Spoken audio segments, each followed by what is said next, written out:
It's a ride through history, along a winding road in the Colorado mountains. It's Highway 24 in Eagle County, also known as the 10th Mountain Division Memorial Highway.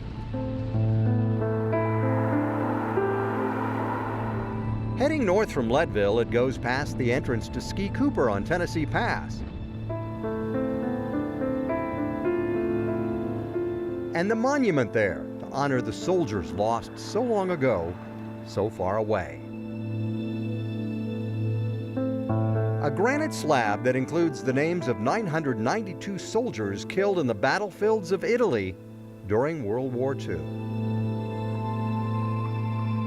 The motto was sempre avanti, always forward, which we did. And I have to say, the cost was considerable. Each name, a story, a memory, and a tribute.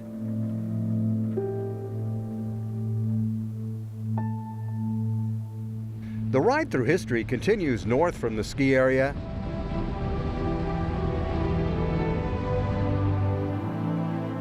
and goes past the site of Camp Hale. It is now known as the Camp Hale Continental Divide National Monument.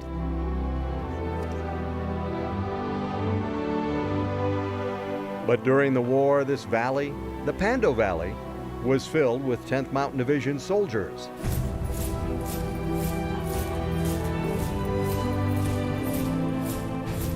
More than 53,000 acres that once included training grounds, barracks, mess halls, infirmaries, stores, movie theaters, and stables for livestock. It looked lovely. It was clean and neat and well laid out. The streets were clearly marked. It looked like a small village. And the residents of that village, the soldiers who trained in alpine and Nordic skiing, mountain climbing, and cold weather survival. The historic highway heads north from Camp Hale toward Interstate 70. As it climbs through the scenic hills, valleys, and peaks,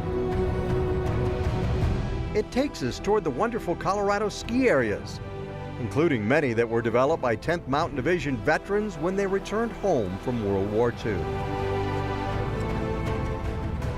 Other veterans came back and made Colorado their home, or visited often to reconnect with the place they fell in love with before the war. Just for the pleasure of being in gorgeous country that made things seem right. That beauty is everywhere. Peace, quiet, all the things we were told we were fighting for were there. A tribute to the skiing soldiers and all they did for Colorado can be found in Vail Village. The statue of a soldier like no other, whose passion for the outdoors helped win World War II and then make Colorado a destination for skiers and people chasing outdoor recreation from around the world. Yes, on this highway, we can travel the path of soldiers who made history, learn their amazing story, and salute them. It is a remarkable ride.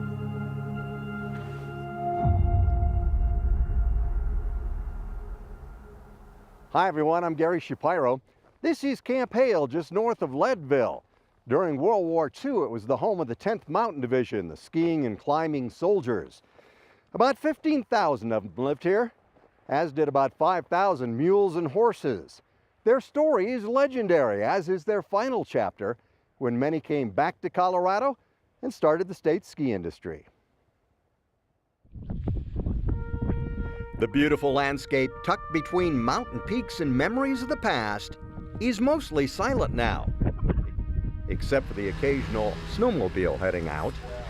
But in 1942, this valley was home to a thriving Army training center tucked under the 10-mile range. It was called Camp Hale. About the only thing left these days are huge slabs of concrete that used to hold up an 18,000 square foot field house. It's where the Army soldiers and staff for the 10th played basketball and volleyball, had boxing matches, held dances. Now, silent pillars that remind us of a special time and some special people so long ago. The soldiers who trained at Camp Hale were unique. The idea came from the ski warfare fighters in Finland's army. Soldiers who could not only ski but climb mountains and survive brutal winters. The U.S. Army realized it had a bit of a problem in the coming war. All of the European armies that they might be facing had experienced mountain troops, and there was a lot of mountainous terrain in Europe and North Africa that they might be dealing with. Dr. Chris Juergens is the curator of military history at History Colorado. He says the Army saw a need and filled it, picking Colorado as the place to train the skiing and climbing soldiers. In the beginning, they were explicitly recruiting skiers, and so a lot of them came from the coasts, obviously, from those existing ski areas. A lot of Ivy Leaguers leaving their ski teams and their college careers to go join the 10th Mountain Division. Eventually, all kinds of people joined the effort. Outdoorsmen, cowboys, people who had never skied but thought it sounded exciting, thought it might be fun. The training was intense, much of it in frigid weather at 9,000 feet, all while the soldiers schlepped 55 pounds of gear. Turns out for many, it wasn't all that fun after all. The soldiers nicknamed it Camp Hell, H-E-L-L, to describe the conditions there. There's a storage room at History Colorado in Denver, temperature and humidity controlled. Tucked away there are 2,500 artifacts from Camp Hale and the 10th Mountain Division. Everything from equipment. For example, the 10th Mountain Division was one of the few in the U.S. Army in World War II to have a complement of mules. There were 4,000 mules that lived up at Camp Hale with them. And here's an example of a contemporary mule harness that was used up there. There are signs that once hung on Camp Hale's buildings. Each of the buildings at Camp Hale had to be identified, and this is one of these identifications. So this sign here is for the Mountain Training Group, and that was the group of instructors who taught the rest of the division how to ski and mountain climb. There are helmets that the 10th Mountain soldiers brought home. A U.S. Army helmet, German, Japanese, and Italian helmets. Bits and pieces of history to teach us, remind us, and inspire us to keep the story alive. He was from Chicago. He had no skiing or mountain climbing experience whatsoever. Historian and author Flint Whitlock is talking about his dad, a 10th Mountain Division veteran who was drafted into the unit after the first rush of volunteers. Flint says building Camp Hale was nothing short of amazing. 10,000 construction workers started in April of 1942 and finished in November of that year. They had to level the ground, they had to drain the swamp. There was a river, the Eagle River, that ran through it. And then they had put in the roads, the utilities, and started building about 1,000 buildings that were eventually there. Whitlock says the initial cost was estimated to be $5 million to build Camp Hale. Turned out to cost around $30 million. Today, that would be about $500 million. The camp was a town, but with all that development came health problems for some of the soldiers. The pando hack, as they called it, which was a cough that many soldiers developed because of all the soot and smoke that settled into that valley from the nearby rail line and from all the buildings themselves. As if the training at altitude wasn't hard enough, the soldiers had to breathe pollution too. It wasn't easy. Especially in the wintertime when the temperatures drop well below zero and they got, 2, 3, 4 feet of snow dumped on them at any one time. And they had to learn how to survive in that kind of atmosphere. Not only survive, but to function. They overcame and became one of the elite fighting forces in U.S. history. I think all of those skills that they learned at Camp Hale really served them well once they got into the northern Apennine Mountains of Italy and were asked by Fifth Army to spearhead several drives northward towards the Alps, and it really came in handy for them. Yes, this place, peaceful and mostly silent, is such an important part of the legacy, Camp Hale. Just one stop along a road through 10th Mountain Division history.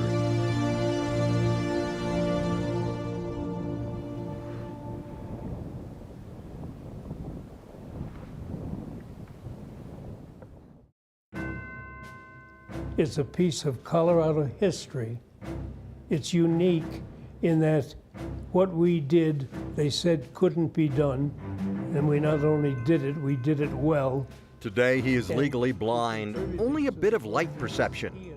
But he sees the past clearly. 90-year-old Francis Lovett was a medic with the 85th Mountain Infantry Regiment, 10th Mountain Division. He remembers Camp Hale and all he went through like it was yesterday. 90 pounds of rucksack, a pound of grubber too.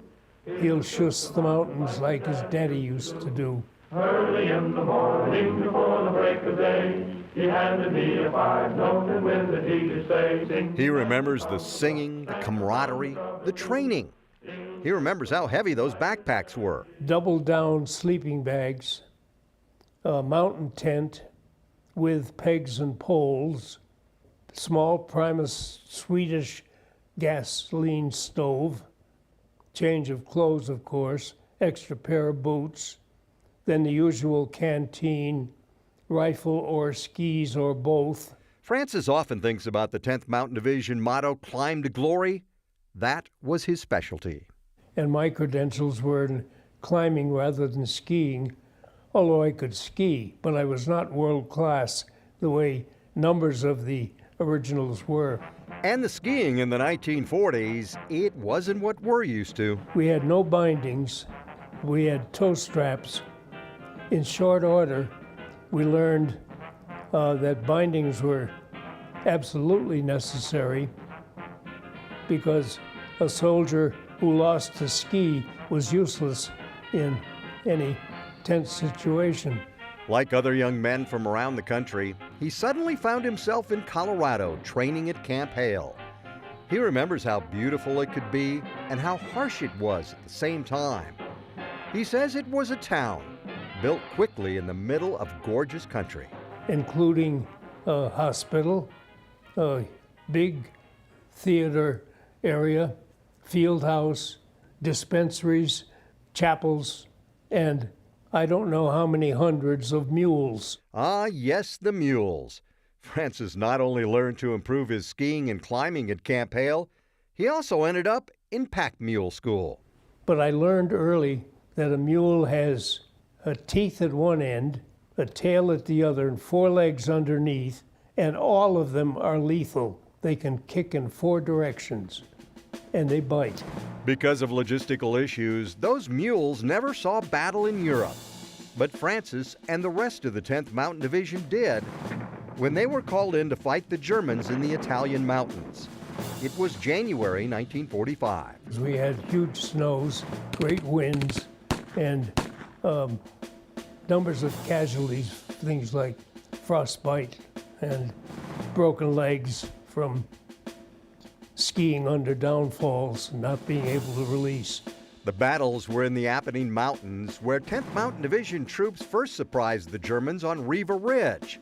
About 700 infantry soldiers climbed the sheer rock face 2,000 feet straight up. This whole bunch of them scaled that cliff, which was unguarded because the Germans said it couldn't be climbed. So we climbed it at night and surprised them at breakfast and absolutely ruined their breakfast. After taking Riva Ridge, they continued on to secure the whole top of Mount Belvedere. It took 6 days. It was important because that's where many of the highways were that had been used to move German troops. As 10th units pushed northward toward the Po Valley, they crossed the Po River, built temporary bridges, made their way onto Lake Garda, where they took over Mussolini's villa. It was May, and the German Lieutenant Hildebrand surrendered to Allied forces. Literally surrendered his sword to General Hayes and complimented him on his well-trained, hard-fighting, slightly crazy division. And 15,000 Germans surrendered to us. The 10th Mountain Division soldiers used their climbing and winter skills to win. Ironically, the skiing soldiers never really had to ski in battle. Their victory was a pivotal part of World War II, but it came at a steep price. We had 992 dead on the battlefield. We had over 4,000 wounded, more or less severe. The names of those who never made it home are etched in history at the top of Colorado's Tennessee Pass. Sitting under the flag, the 10th Mountain Division Memorial echoes what President Harry Truman once said: "Our debt to the heroic men and valiant women in service can never be repaid." Soldier Francis Lovett came home and began his career in education. Now he is very happy that Camp Hale will be preserved as a national monument to help educate others, to keep the story alive. I hope that somebody, someplace, is going to make something of that site. Information, maybe a museum, all sorts of possibilities to make it attractive for people to come and learn the history of a division that can never be duplicated.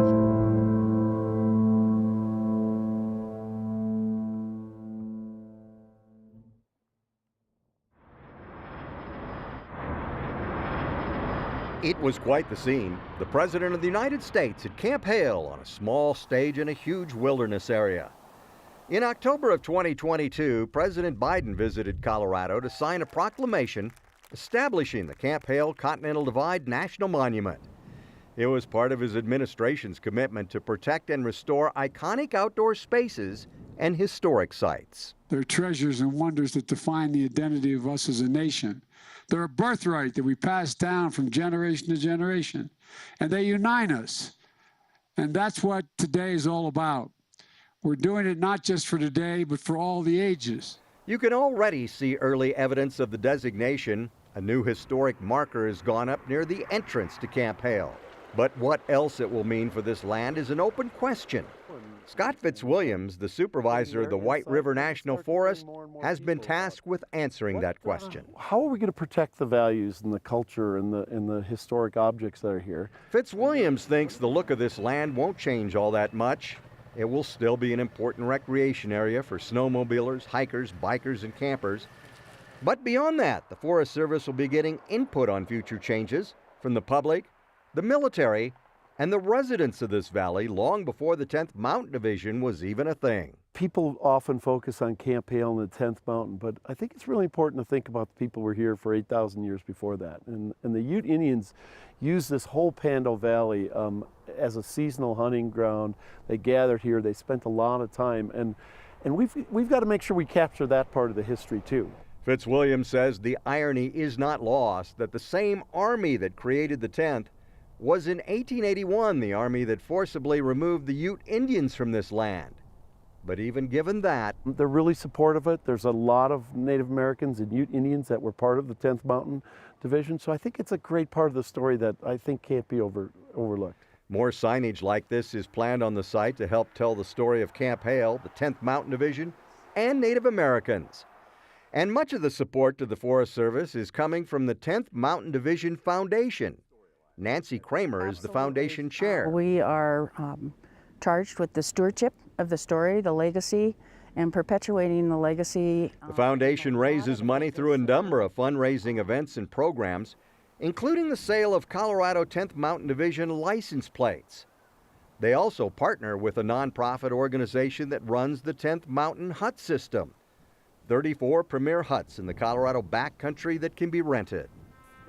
Nancy Kramer dedicates her life to keeping the story of the 10th alive because it was her dad's story.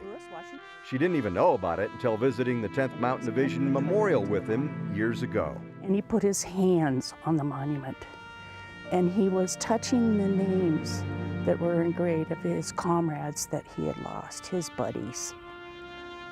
My mother and I sat there just humbled, but somewhat humiliated, thinking we had no idea.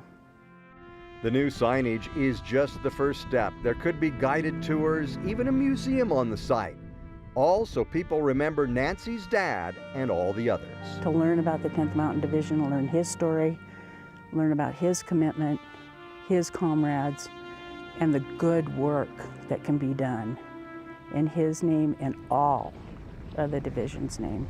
The 10th Memorial Highway, this winding road through the Colorado high country, continues to teach history through the people and places nearby.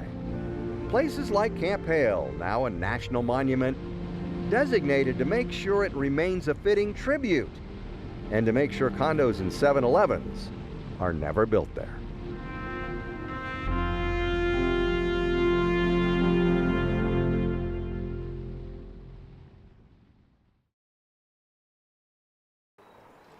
We told you about the 10th Mountain Soldiers standing guard in Vale Village. He's a lasting reminder and tribute to the skiing soldiers who helped win World War II. But he's also partly to thank for the skiers on the slopes that rise up behind him. When the war ended, many of the 10th Mountain veterans came home to start and develop the ski and outdoor industries in the U.S. So they were not going to go back and work at desk jobs or work in the factories. They created the outdoor industry as we know it today. Jennifer Mason is the executive director of the Colorado Snow Sports Museum, also in Vail. Part of it tells the extensive story of the 10th Mountain Division, from its origins at Camp Hale to the battles in Italy, to the post-war boon for skiers and outdoor enthusiasts. There are pictures and artifacts on display telling the story of Charles Minnie Dole. He was the director of the National Ski Patrol in 1938, and he convinced the War Department to form the 10th Mountain Division. There are recruiting posters aimed at attracting the best skiers in the country to this new Army division, and reminders of the training they went through from skiing to climbing. Prior to World War II, there were very few ski resorts in the country. The most famous one was Sun Valley. Aspen was a ski resort, like one mountain ski town. When they came back from the war, they created the ski industry, not only in Colorado, but the entire United States. They had spent years training in these mountains, and they already had visions in their heads of, what could be. So many of them came back and they founded new ski resorts, so they helped expand existing ones. They said this would be a perfect ski area, and so they created Vail. There was another 10th Mountain veteran who created Arapahoe Basin. And all over the country, it would be difficult to find any ski area that didn't have at least one 10th Mountain veteran involved in some aspect of its operation. Not only that, but they also created schools, published outdoor magazines, built up the climbing industry. They developed new outdoor clothing materials and started the National Outdoor Leadership School, the Sierra Club, and other organizations to protect outdoor recreation in public lands. Anybody who skis or snowboards today can look back at the legacy of the 10th Mountain Division and say, that's where it started. That's where my love of the sport began. And for that, I think the 10th veterans will be forever remembered and thanked.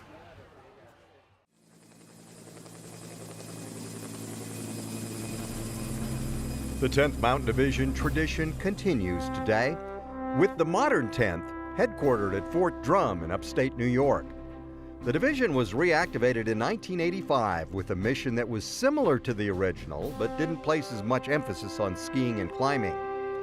But like Camp Hale soldiers in World War II, the modern 10th soldiers have seen their share of war.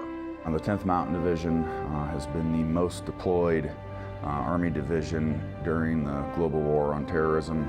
Major Brian Loeb is with the Colorado Army National Guard and has trained and worked with the modern 10th Division many times. The current 10th has been deployed more than 20 times to both Iraq and Afghanistan as a light unit. They don't take tanks and big equipment with them.